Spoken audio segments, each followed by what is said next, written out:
Glistening in the morning sun, Fujiyama, sacred mountain of Japan, towers above the surrounding countryside. Along narrow paths through terraced rice fields nearby, children from the farming districts proceed on their way to school. With books and lunches packed in neat carrying cases, they pass through ripening tea fields where pickers are already at work.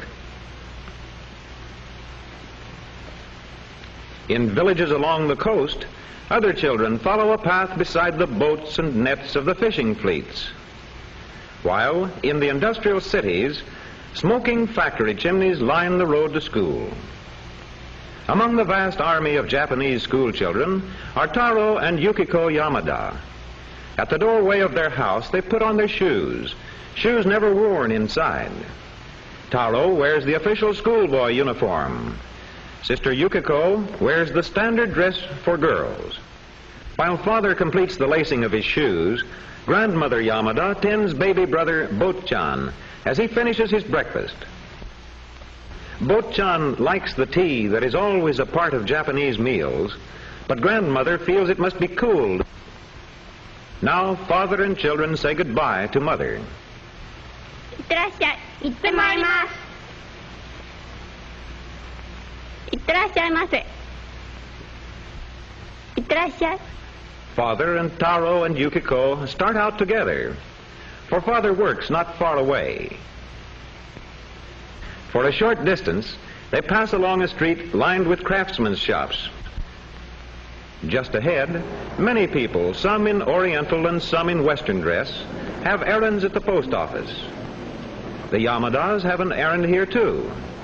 Taro goes to mail a letter, while father and Yukiko wait outside, watching the traffic on the busy street.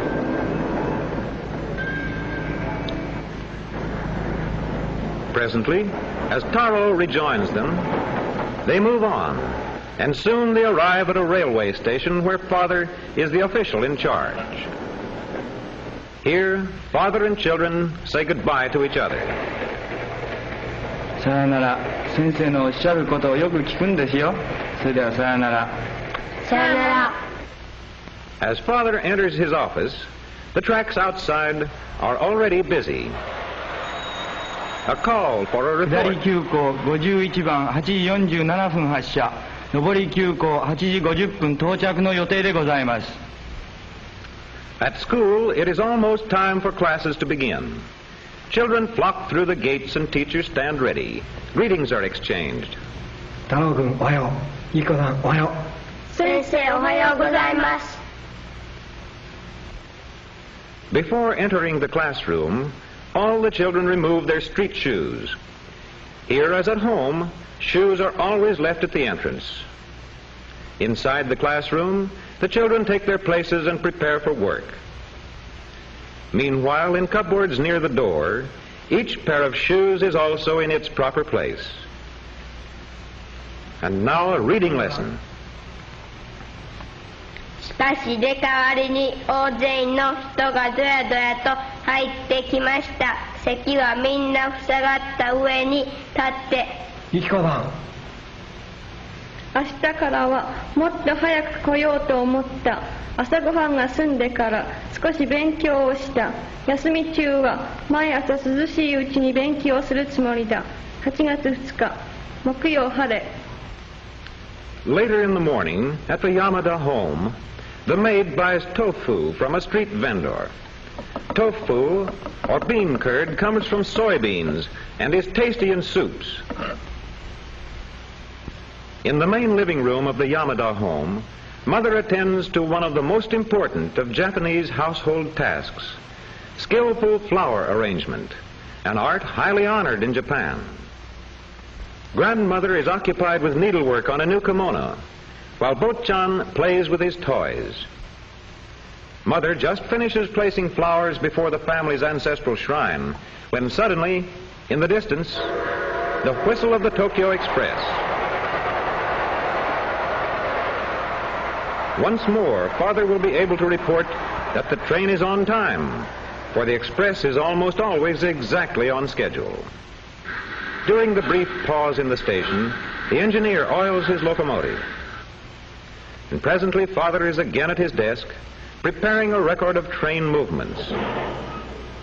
He writes the Japanese characters easily and quickly, but in Taro's and Yukiko's class in school, the children are just learning how to write.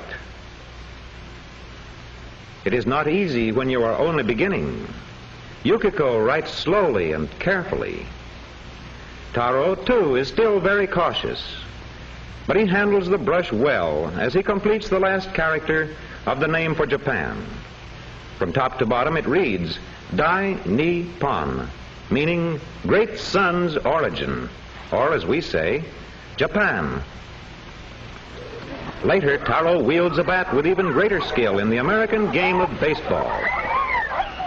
Nearby, older boys practice fencing as a part of their physical training.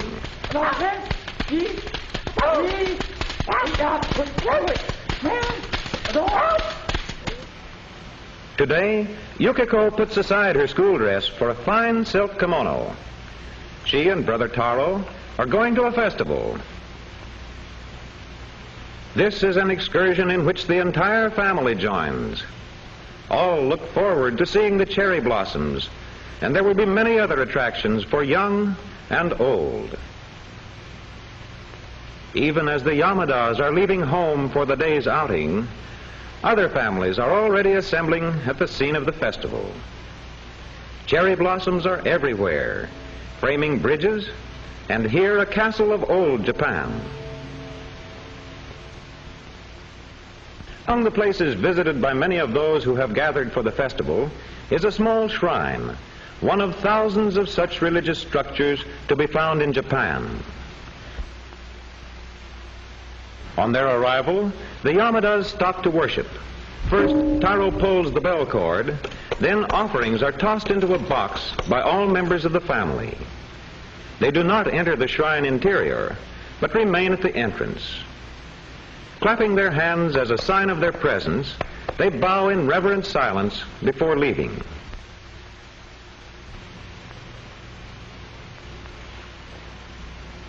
Now to enjoy the cherry blossoms, so beloved by the people of Japan. As with so many Japanese, father's hobby is photography. He is anxious to get pictures of the delicate blossoms, which last for only a few days each year.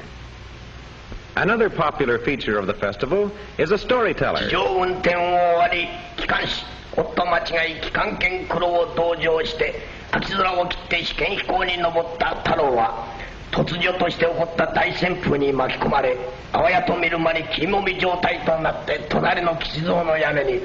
So the day passes with enjoyable activities for all. But for Taro and Yukiko, and Mother too, the outing is not complete without seafoam candy. Back home, after their day at the festival, the Yamadas have keen appetites. Dinner includes meat, raw fish, a variety of cooked vegetables, and steamed rice in individual bowls, all eaten with chopsticks. The rice bowls are usually refilled at least once, and perhaps oftener, especially when everyone is hungry. In the kitchen, the maid keeps a careful watch on the rice steamer in case more should be needed. But now she remembers another duty she must attend to. It is time to put more coal on the fire that is already burning in a heating chamber directly beneath the household bath. The hot bath is a daily habit with the Japanese. Tonight, Taro will bathe first, but everyone will have a turn.